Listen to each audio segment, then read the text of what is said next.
Good morning, warriors. How are you? Please join me in the pledge to the Bible. I pledge allegiance to the Bible, God's holy word. I will make it a lamp unto my feet and a light unto my path.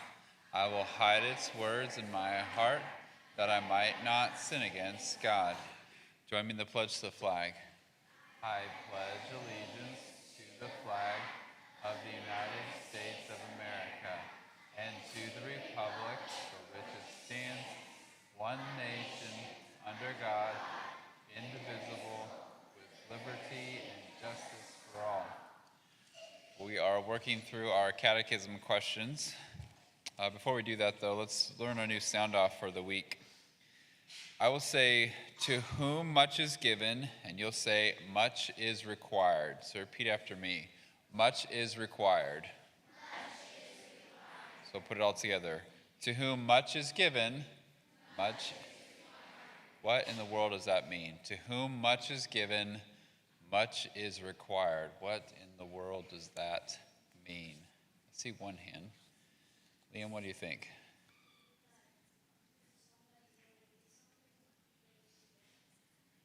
Possibly, yeah, possibly. If someone has a need and you have a way to provide for it, you could bless them with that. I think there's more to it. To whom much is given, much required. I'm looking at 5th and 6th grade. I want them to step up as our leaders of grammar. Okay, thanks, Theo. What does that mean?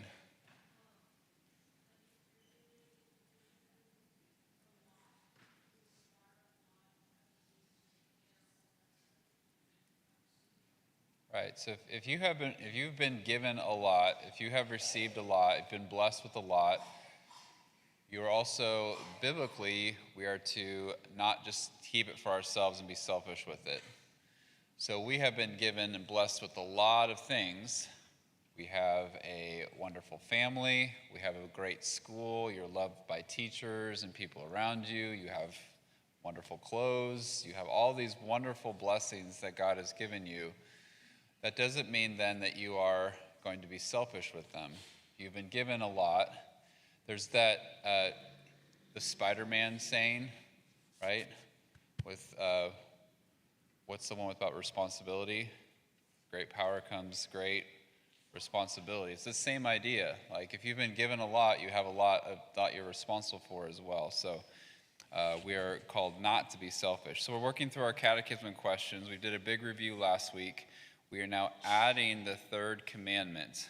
And so the question is, what is the third commandment? And the answer is, the third commandment is, you shall not take the name of the Lord your God in vain, for the Lord will not hold him guiltless who takes his name in vain. So let's take that line by line. The third commandment is, you shall not take the name of the Lord your God in vain. You shall not of the Lord your God in vain. For the Lord will not hold him guiltless, for the Lord will not hold him guiltless who takes his name in vain. Who takes his name in vain. Let's put it all together. I'll say it first and you repeat after me. The third commandment is, you shall not take the name of the Lord your God in vain, for the Lord will not hold him guiltless who takes his name in vain. Your turn. The third commandment is, you shall not take the name of the Lord your God in vain, for the Lord will not hold him guiltless who takes his name in vain. We've talked about this in chapel, that God's name is to be holy and revered. And so the words that we say and how we use it is to be also holy and revered, to represent God and his greatness. This is the month of December. We've turned the corner and we're in the month of December. We have a new hymn of the month. It's one that should be fairly familiar to us. We've sang a couple unfamiliar ones, but this one should be very familiar.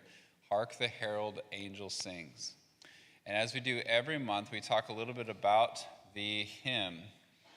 The hymn was written in the mid-1700s by one of the greatest hymn writers, John Wesley. That's a name that should be familiar because he's written thousands of hymns, many of which we still sing in our church today. He wrote it first as a poem. He was in London, England, and if you've ever been to London, England, which I haven't, but I've heard, they have wonderful church bells, particularly on Christmas Day. The bells ring. And so on one Christmas day, he heard the bells ring, and he wrote a beautiful poem that he wanted it read every year on Christmas Day. A friend of his, a little bit later, about 20 years later, named George Whitefield, took that poem, changed the words a little bit, and then turned it into the hymn that we sing today. When John Wesley wrote the poem, the first line was, "Hark how the welkin rings." Hark how the welkin rings. It's not real familiar. Does anyone know what a welkin is or what welkin is? It's not a word I was familiar with. It means heaven, so hark how the heaven rings. It's based on a passage in Luke chapter 2 when the shepherds were in the field and the host of angels were singing. So it's that idea. So when we sing this song, George Whitefield changed it to hark the herald angels sings, make it a little bit easier for us to understand. But to remember the glorious side, the shepherds on the hillside seeing all the angels sing. So as we're singing that, that's the image that it's the image that's to come to mind. So let's join our voices together and sing hark the herald angel sings.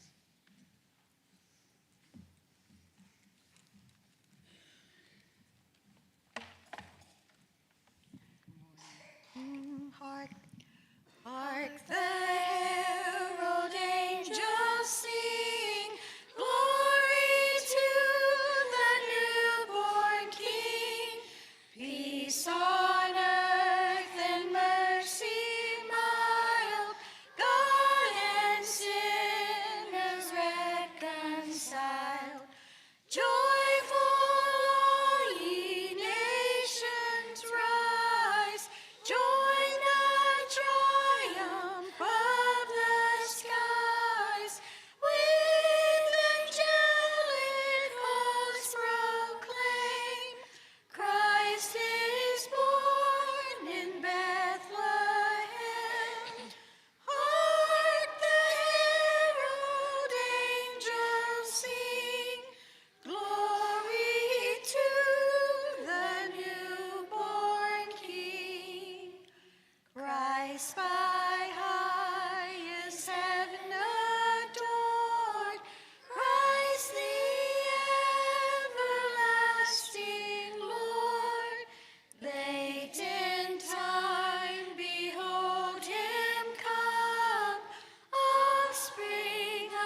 To whom much is given, much is required. Let's try it again.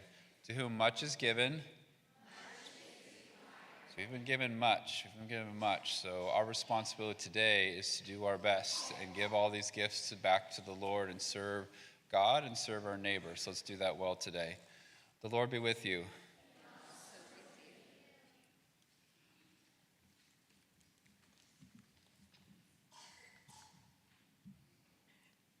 Is it glory actually or praise God? Glory. Thank you. Glory be to the Father,